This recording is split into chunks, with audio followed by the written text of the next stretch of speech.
Bueno, el Instituto de Políticas para el Transporte y el Desarrollo, ITDP por sus siglas en inglés, es un organismo no gubernamental de mejores prácticas internacional que se fundó en 1985 con el objetivo de promover un transporte equitativo y sustentable en las diferentes ciudades donde trabajamos. ITDP, bueno, desde luego en Estados Unidos se fundó en Nueva York, tenemos unas oficinas en la Ciudad de México, en Bogotá, Colombia, en Río de Janeiro, en Sao Paulo, Brasil, en Buenos Aires. Estamos empezando también a trabajar un poquito en Lima, en Perú. Tenemos también en Cantón, en China, en Yakarta, en Indonesia, en Ahmedabad, en la India, en Johannesburgo, en Sudáfrica. Bueno, a nosotros nos gusta, en el transporte público nos gusta mucho el sistema de autobuses en carriles confinados, el BRT por sus siglas en inglés, tipo Metrobús en la Ciudad de México, Transmilenio en Bogotá, en fin, diferentes nombres.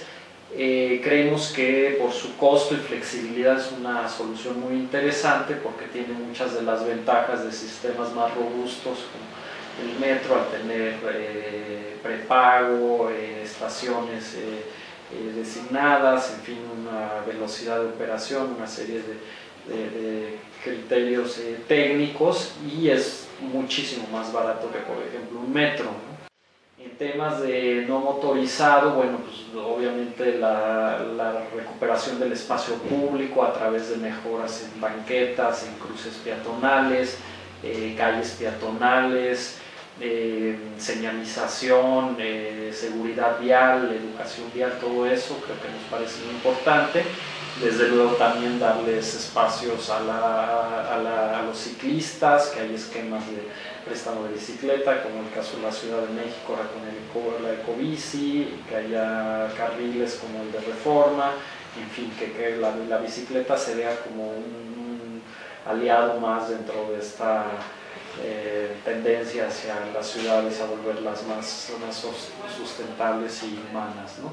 El auto, creemos que el tema de parquímetros puede ser muy interesante, ordena el estacionamiento, desalienta el uso del auto y genera muchos recursos que se pueden utilizar justamente en transporte público y transporte no motorizado.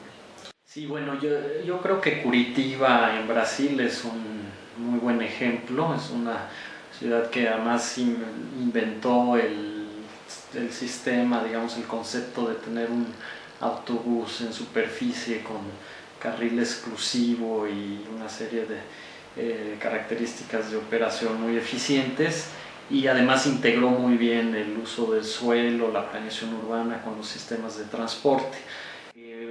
Bogotá, por ejemplo, creo que logró una transformación muy interesante, sobre todo en un periodo relativamente corto, a final de la década de los 90 y principios de 2000, hizo cosas muy interesantes de un sistema de transporte masivo llamado Transmilenio, que es interesante, además aunado a una mejora, por ejemplo, en el tema de las banquetas, del espacio público, de infraestructura para ciclistas, también muy bueno, ¿no?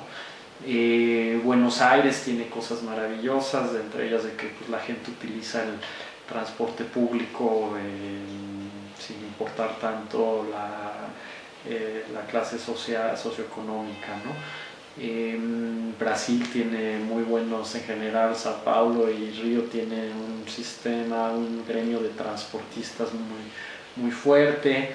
La Ciudad de México, desde luego, bueno, tiene una red de metro muy extensa, se han hecho cosas recientemente interesantes. Sin embargo, yo creo que todavía, vamos, más que un modelo, yo creo que cada ciudad tiene que buscar sus propias soluciones, aprender de otros lugares, pero desde luego adaptarlas y desarrollar las soluciones propias, tomando en cuenta pues, muchas características locales, ¿no?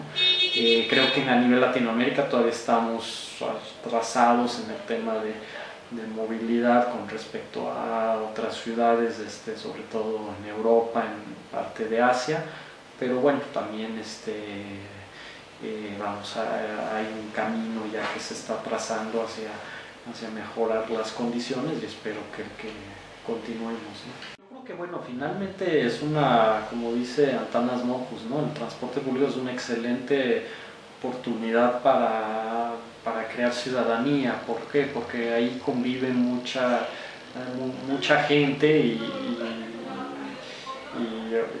deseablemente de diferentes estratos socioeconómicos, ¿no? Entonces yo creo que si hay un transporte que dignifique, que ayude a que la población se traslade de una manera rápida, segura, en buenas condiciones, también se le está dando un mensaje a la ciudadanía de que, bueno, de que es muy importante, ¿no? Lo público no tiene por qué estar deteriorado, ¿no? Al contrario. Entonces yo creo que sí, el transporte público puede ayudar a eso porque se encuentra mucha gente, puede dar acceso a lugares que normalmente no, el caso que mencionabas de Medellín, que pueden ser barrios quizás marginados, pero que muchas veces el problema es que no el acceso es muy difícil. Entonces yo creo que si se ayuda a que el transporte llegue a todas las zonas de una ciudad y que en él mismo convivan los diferentes estratos, pues es maravilloso. Y también pensando en que una obra, por ejemplo, para el peatón tendría que ser igual de bien diseñada o mejor que una para los autos, ¿no? Entonces no pensemos en que tenemos que crear vialidades para automóviles y mover más automóviles, sino mover más gente y moverlas de una manera más eficiente, segura y con menores emisiones, ¿no? Yo creo que a eso debemos de tender y no es que necesariamente pensemos que todo el mundo se va a mover en bicicleta, ¿no? Digo, eso es muy utópico, pero se puede hacer. Yo creo que cada vez más tenemos de tender hacia la intermodalidad, que sea muy fácil llegar en bicicleta, que además los espacios para bicicleta generalmente también son muy amables o muy amigables con el peatón, ¿no? Entonces van de la mano. Y yo creo que la calidad de un sistema de transporte público está en relación a cómo la facilidad que tiene la gente para acceder a él, ¿no? Entonces yo creo que la bicicleta, por ejemplo, como alimentador de sistemas masivos, puede ser excelente, ¿no? Por otro lado, pues muchos de los viajes hay que recordar que se hacen de menos de 6 kilómetros y para esa distancia la bicicleta es ideal, para viajes de menos de 6 kilómetros. En realidad son 20 minutos, ¿no? En bicicleta y pues es un radio, te sorprende el gran alcance que tiene la bicicleta en un radio de 6 kilómetros, ¿no? Por ejemplo.